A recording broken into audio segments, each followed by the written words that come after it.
Hi everyone! Breaking news! We have a new myth from the Sumerians. If you love ancient history, myths, and mysteries, get ready because this video is all about history carved in stone. Archaeologists are finding more and more clay tablets from Sumer, Egypt, and beyond. And those messages left by the ancient are being shared for the first time.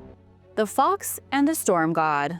We've got a new story from the Epic of Gilgamesh. Thousands of years ago, the Sumerians were carving out epic tales about gods, droughts, and heroic creatures. And now, a new study has translated a new story from a long-lost clay tablet that was excavated back in the 19th century in Mesopotamia. It's not every day you get a new Sumerian myth. After years of struggle, the fragments of the stone tablet have revealed a tale about a fox that rescued a storm god. Even though it's missing some key parts, unfortunately, we've learned a whole new story about the god Enlil's son, the storm god Ishkur. The hero is a clever fox infiltrating the underworld. The stakes are nothing short of ending drought and bringing back the rain, reversing starvation, and dragging a storm god out of hell. Not bad for a story that's missing the beginning. The tablet that has this story is known as Me 12501. It's every museum curator's dream and every intern's nightmare. It's chipped, incomplete, and shaped like something you'd skip across a lake. It was originally dug up in Nippur, the sacred city dedicated to Enlil, Lord of the Wind, and CEO of the Sumerian cosmos.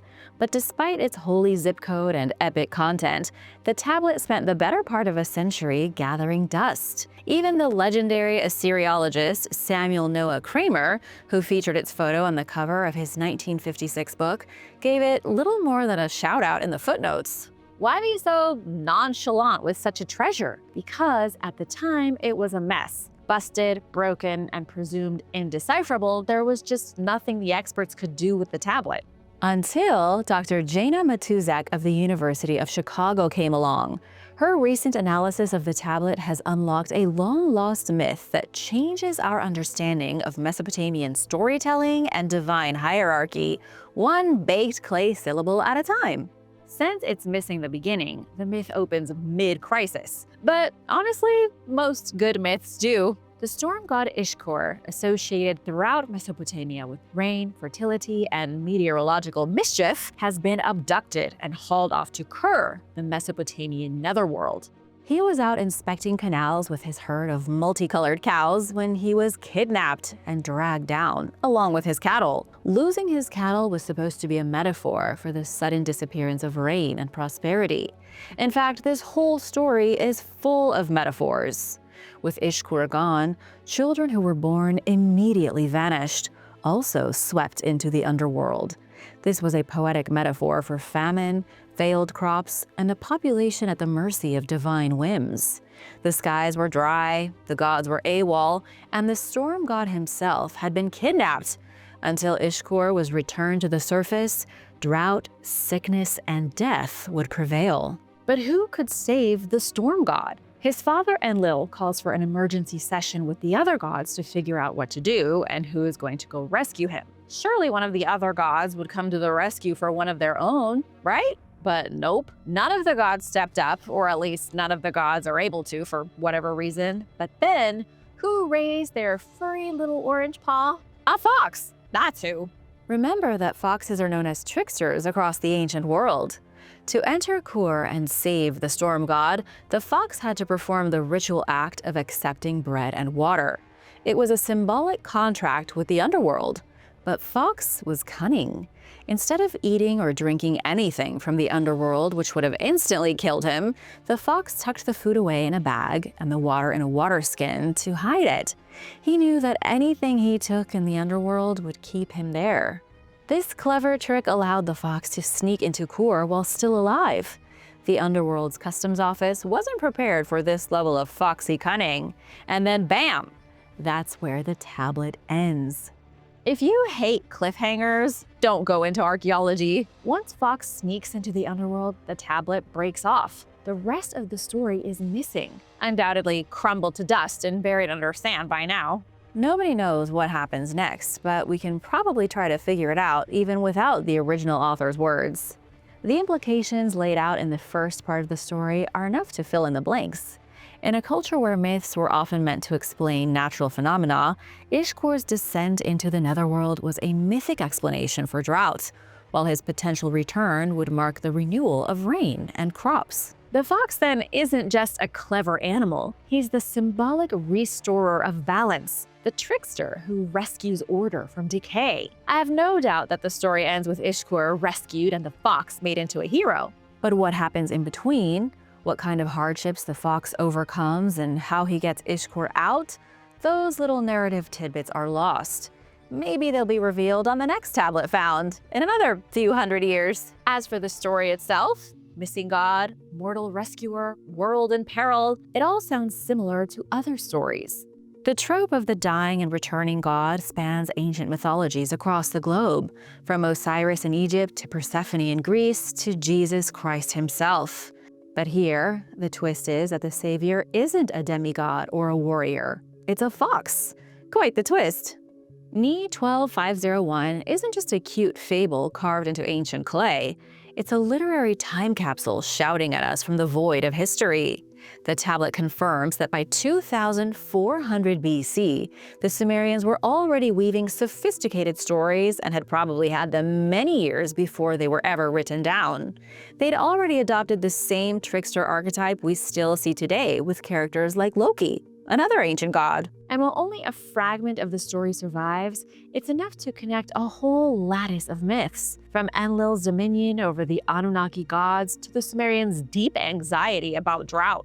It's literature as both memory and survival strategy, a way of explaining why the rain stopped, why children died, and how even the smallest, cleverest creature could hold the key to divine redemption. In a world still captivated by epic tales, it's fitting that a lost Sumerian myth has finally made its comeback, complete with storm gods, trickster foxes, and divine rescue missions. Fun, huh?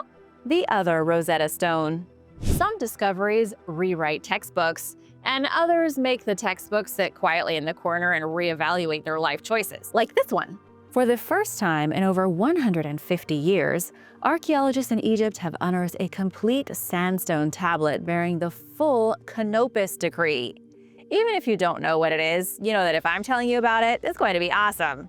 It's pretty intense, even with zero background info.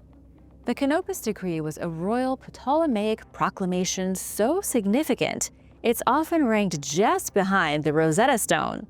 And if you need a bit of a refresher on the world's most famous tablet, no worries, that's what I'm here for. The Rosetta Stone, found in 1799, is inscribed with the same royal decree in 3 different scripts: Demotic, Ancient Greek, and Hieroglyphic. What this means is that if you knew one of the languages, you could translate the others. By having 3 different languages on one tablet, each saying the exact same thing, scientists were able to decipher hieroglyphs for the first time and crack open the texts of ancient Egypt. Finding the Rosetta Stone was huge.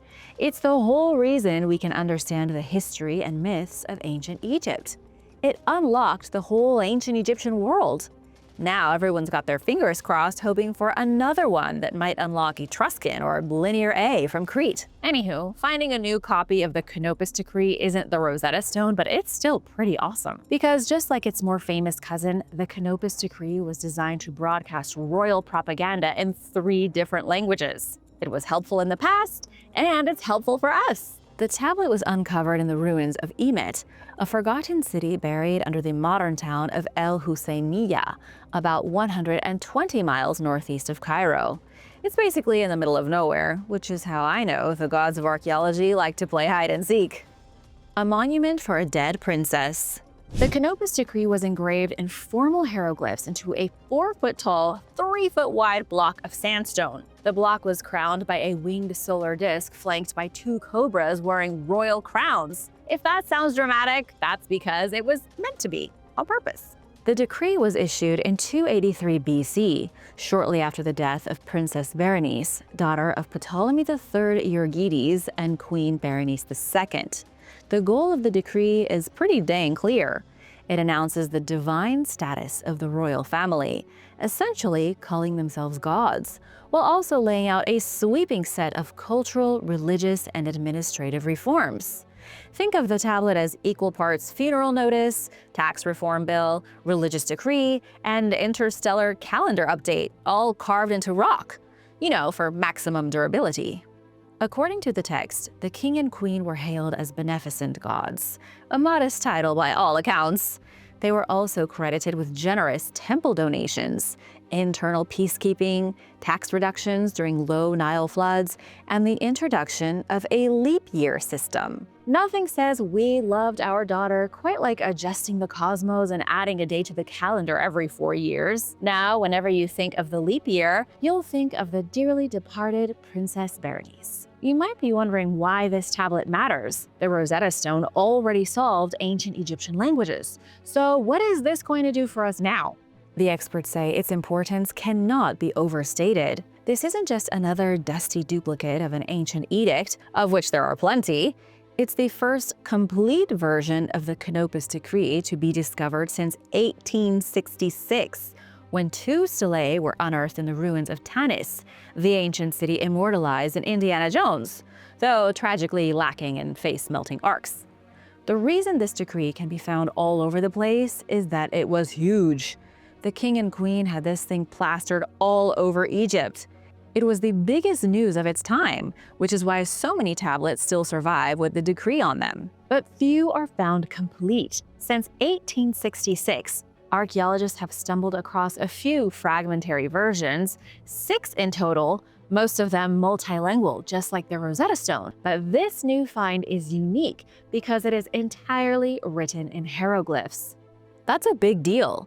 While trilingual inscriptions are excellent for decoding ancient tongues, a complete hieroglyph-only version provides unmatched insight into how elite Egyptian scribes rendered complex ideas in their native symbolic script. That's a long-winded way of saying this decree is written with the proper verbiage of ancient Egypt.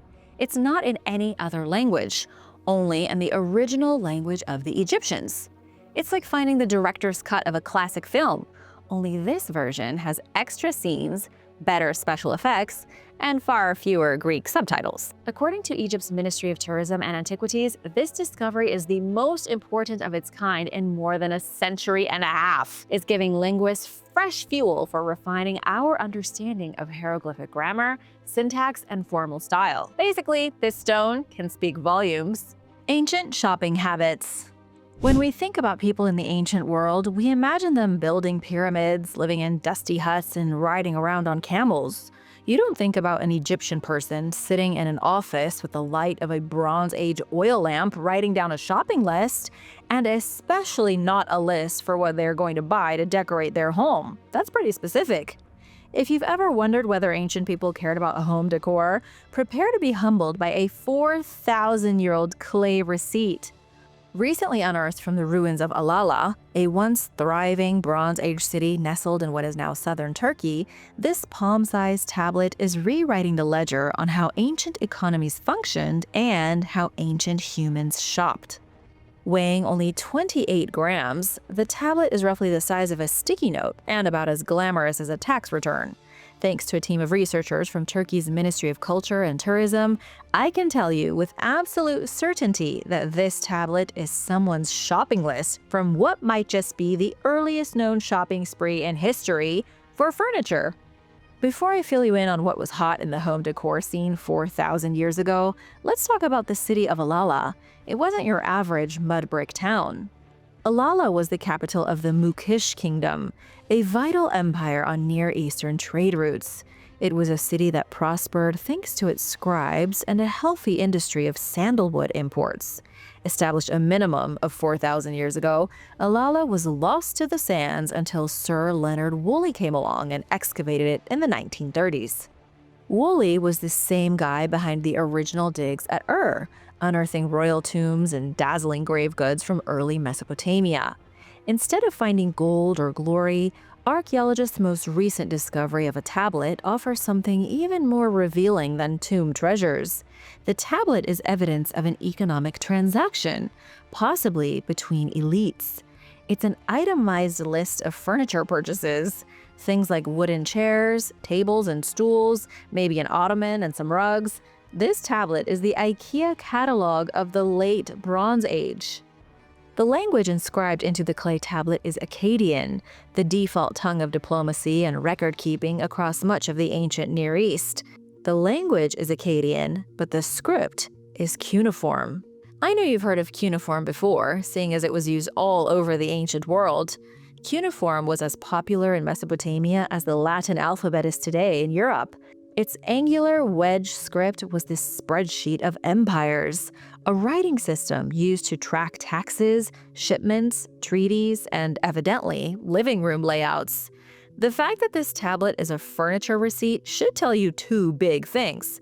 First, commodities like tables and chairs were already part of an organized trade economy. The Mesopotamians had their own Facebook marketplace with tables, chairs, beds, couches, and who knows what else for sale at low, low prices. Just imagine the bartering. The second thing this should tell you is that people in the 15th century BC cared enough about possessions to document them, down to the last stool. People were just as obsessed with their belongings back then as they are today in our modern world. Humans really don't change, do they? The only bummer is I can't give you a full list of objects just yet. This is a brand new discovery and is still being investigated. Professor Jacob Lauinger and doctoral student Zeynep Turker are currently decoding the names, quantities, and terms of the purchases. Over the next few weeks, they'll hopefully come up with a comprehensive list of what furniture was bought, who it was bought from, and what it was bought for. Was all the furniture part of a dowry? Was it a tribute to the old storm god? Or maybe a bulk order for a palace renovation? Or could it be we're dealing with a wealthy Bronze Age bachelor tired of sitting on the floor? Let me know your thoughts. The language no one can read. Archaeologists in the Caucasus have discovered a 4,000-year-old tablet filled with 60 mysterious characters. The characters are in a language that no one can read, and I mean no one. Not even AI has been able to crack the code. The tablet itself is a basalt slab about the size of a sheet of paper. It emerged from the Bashplemi Lake region of Georgia, a hotspot already famous for 1.8 million-year-old hominin fossils. Move over, Rosetta Stone. This one doesn't come with instructions. Measuring 9.4 by 7.9 inches and carved into vesicular basalt, this tablet went above and beyond a casual doodle. According to a new study in the Journal of Ancient History and Archaeology, its 7 neatly inscribed rows of writing are the work of someone with serious tool skills. Based on the carving, the author likely used a conic drill for the outlines and a smooth, round-headed instrument for the finish. When you think tablet, you think a dude, a chisel, and a hammer. But this tablet was made with incredible precision, a whole toolbox of tools and a language that hasn't been spoken since before sliced bread. It was a masterclass in Bronze Age calligraphy. Of the 60 signs carved into the surface, 39 appear to be distinct characters, possibly including numbers or punctuation, but none of them match any known script. The researchers compared the symbols to over 20 ancient languages, from Semitic alphabets and Brahmi to Phoenician, Proto-Sinaitic, and North Iberian scripts. Nothing matched. Sure, some of the shapes look familiar, but if you want to go down that road, you could say all 26 letters in our alphabet look kind of familiar. There are echoes of Phoenician swirls, Egyptian angles, Aramaic curves, and even early Greek rigidity. A few scholars have suggested loose connections to Proto-Kartvelian, the hypothetical ancestor of the modern Georgian language. But without a Rosetta-style bilingual text or any other repeating patterns, the tablet remains a cryptographer's worst nightmare. Or, if you're an optimist, the Holy Grail. Even if no one can read it, this tablet is still a relic of extreme importance. It's the only tablet of its kind, possibly the only surviving remnant of an entire language. If that's not important, I'm in the wrong business. An entire lost language. What sets this find apart isn't just its undeciphered script, it's that the writing doesn't repeat known patterns from any documented culture. Because in most cases, this type of thing would be categorized as a regional dialect or a secret code, but that doesn't appear to be the case. Experts suspect it's an entire lost language, the equivalent of finding Spanish, English, Chinese, Russian, Thai, a full, real language. And that's something that's a lot rarer than you might think. If it is its own language and not just some weird dialect, it would mean that at least one entire language tradition, with its own alphabet, grammar, and mythology, flourished in the Caucasus and then vanished without leaving behind a readable legacy. We might be dealing with a culture that spoke, wrote, counted, prayed, and possibly even legislated, and of whom absolutely zilch is left, except this one baffling piece of rock we call a tablet. According to the researchers, the text could describe anything from military spoils to construction records to ritual offerings to a deity. And that's not wild speculation. Those are common uses for such tablets across the ancient world. Regardless what language it's written in, chances are the message is the same seen in other parts of the globe. When you look at Bashplemi Lake, this idea of a lost language starts to make more sense. The area around Bashplemi Lake is already one of the most archaeologically potent regions in Eurasia. It's not just a scenic crater lake, it's a portal through time. From ancient hominin remains to Bronze Age settlement ruins, this corner of Georgia is an open-air museum for lost chapters of human evolution. And now it's got a mystery language to go with its mystery fossils. What's more is the craftsmanship of the script suggests specialization. I mentioned before how immaculate the carvings are, and that means not just anyone could have carved this tablet. The use of precision tools indicates an artisan class, perhaps even a class of scribes trained to record information in a system they didn't expect to be forgotten. My friends, this is more than a lost language. This is a lost civilization. What kind of advanced culture creates an entire alphabet and leaves only one tablet behind? Was this a ceremonial inscription? A founding text like the Declaration of Independence? A lone survivor from a lost library? Are we staring at the final message of a culture that was on the brink of extinction? Obviously, this tablet needs to be deciphered, possibly more than any other tablet out there, but it's not going well. Right now, researchers are stuck in the interpretive wilderness. Without a bilingual key or clear syntax, they're forced to reverse engineer the tablet by comparing individual characters to known alphabets and trying to infer meaning from repetition and structure. They may as well be throwing puzzle pieces at the wall, hoping they fall into place on the floor. The most optimistic theory is that this script represents an early alphabetic or quasi-alphabetic system, something that hints at phonetic notation, with symbols representing sounds rather than ideas. That would place it within reach of decipherment eventually. But for now, the Bashplemi tablet is a riddle in stone.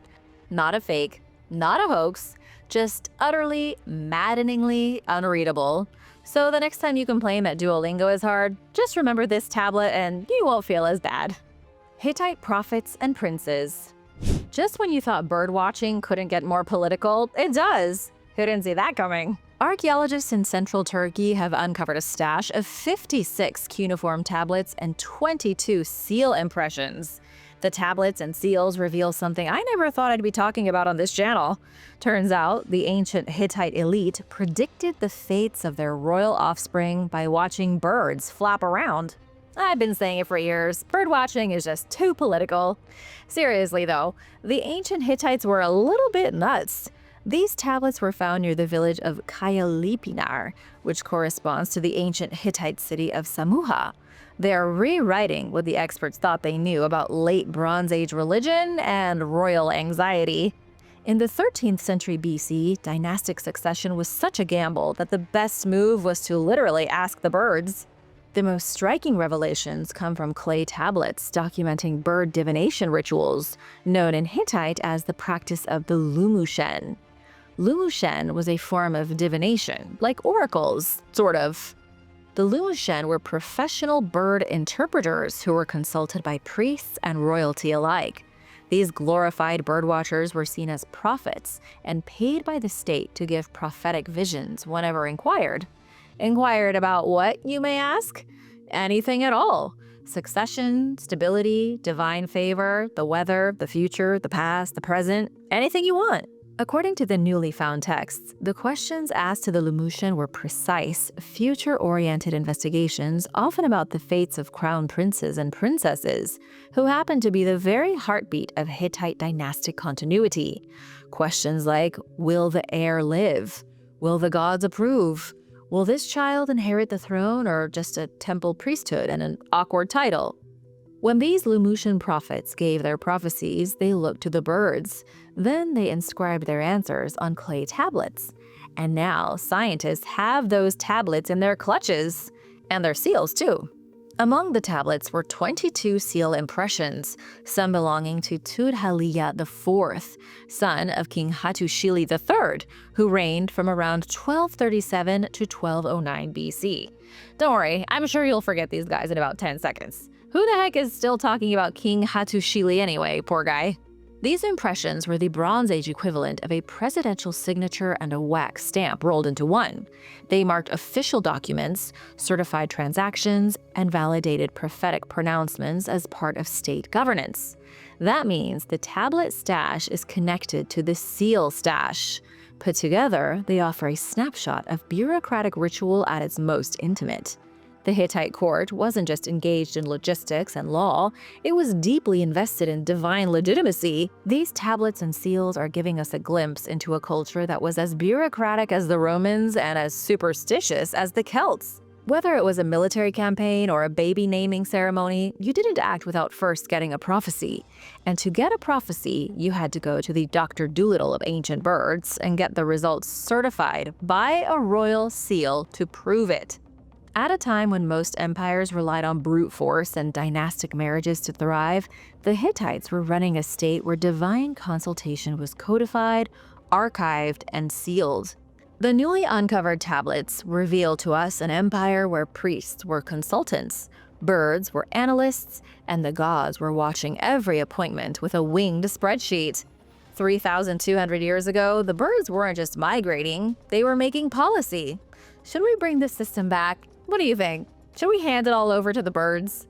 The Tablet of Martian Curses. Beneath the corridors of an 18th century hospital in Orleans, France, where Enlightenment-era physicians once dispensed poultices and performed bloody amputations, archaeologists found something far less sterile. They uncovered a Roman-era cemetery. It came complete not only with the dead, but with their curses too. The cemetery contained 60 skeletons, all male, all buried with care. One of them, now cataloged F2199, had taken a particularly aggressive stance with some people that he wished to carry along into the afterlife with him. This man was buried with a curse tablet shoved between his legs. That's one way of getting a message to the underworld. I'd love to tell you that it was a crude hex scribbled on a small tablet by an angry ex, but it was something a little less sensational and a little more violent in the vein of revenge. This guy's tablet was made of lead, rolled up tightly into a tube-like scroll and inscribed with a dead language. That dead language is Gaulish, a tongue long thought to be extinct, but is still somehow whispering from the grave. What's written on the rolled-up tablet is directed at Mars, an ancient god named after the red planet. In the Roman world, Mars was the god of war and the divine fist fighter. If you wanted vengeance, you called up Mars. Or in this guy's case, you wrote his name on a tablet and had someone tuck it between your legs at your funeral. Where are the women? All 60 of the graves were laid out with military organization in a straight line. They appear to have been laid along a wall in ancient times. Nothing too weird about that. The weird part is that there are no women or children, and these people weren't cremated. All 60 of the dead men were buried, and that is strange. Strange because from the 1st to the 3rd century AD, fire was the Roman burial of choice. The only people who really wanted to be buried were Christians, and the Romans treated them about as well as they treated, well, pretty much anyone who wasn't Roman. So, was this a forgotten brotherhood, a militia of misfits, a union of unluckies who shared a common fate? They all seemed to have been fighting men, so perhaps they were part of a mercenary band. And maybe they had a different way of sending off their dead than the Romans in ancient Gaul. To be honest, it's a really creepy mystery. All these men buried so strangely, and a third of them were harboring grudges that were not about to end at death. 21 of these men were buried with deficciones, aka curse tablets. In Latin, deficciones means to bind, as in binding someone's soul, tongue, or ability to win bar fights. These were not souvenir scrolls. They were meant as weapons of vengeance. Curse tablets were Rome's version of a Yelp review, if Yelp allowed you to directly call on gods to smite your competitors. Typically crafted from lead, these tablets were written in microscopic script, folded or rolled, and then driven into the earth with nails. The preferred delivery methods were graves, wells, or temple altars. Anywhere the living feared to tread and the divine might be listening was seen as a good place to lay down a curse. What makes the Orleans find extraordinary is not just the number of tablets, but the fact that the dead appear to have gone to their graves with pre-written curses. It's almost as if they knew they were toast and wanted to ensure they had a curse ready to show the god of the dead when they reached the other side. The tablet from grave F2199 calls on Mars Regisamus, the local Gaulish interpretation of the classic Mars war god. The name translates as something like Mars the Kingmaker. This version of the god wasn't just about bloodlust and battlefield glory. He was also about justice, retribution, and making things right the old-fashioned way with divine punishment. According to linguist Pierre-Yves Lambert of France's National Center for Scientific Research, the inscription names several individuals to be cursed. Their alleged crimes are unclear, but the tone is unmistakable. These people really peeved off Mr. F2199 during his life. He desperately wanted Mars to smite them. Imagine a man lying in his coffin, fists clenched forever, with a scroll tucked by his pelvis. Imagine the anger. This man's final act was to call on an ancient war god to strike down those who wronged him. I can't help but wonder if those he cursed got any kind of comeuppance. What do you think? If you could take one curse tablet to the grave, knowing for sure that Mars would carry out your vengeance, who would you curse? Let me know in the comments. Thanks for watching, and be sure to subscribe and hit that notification bell if you haven't already. See you tomorrow. Bye!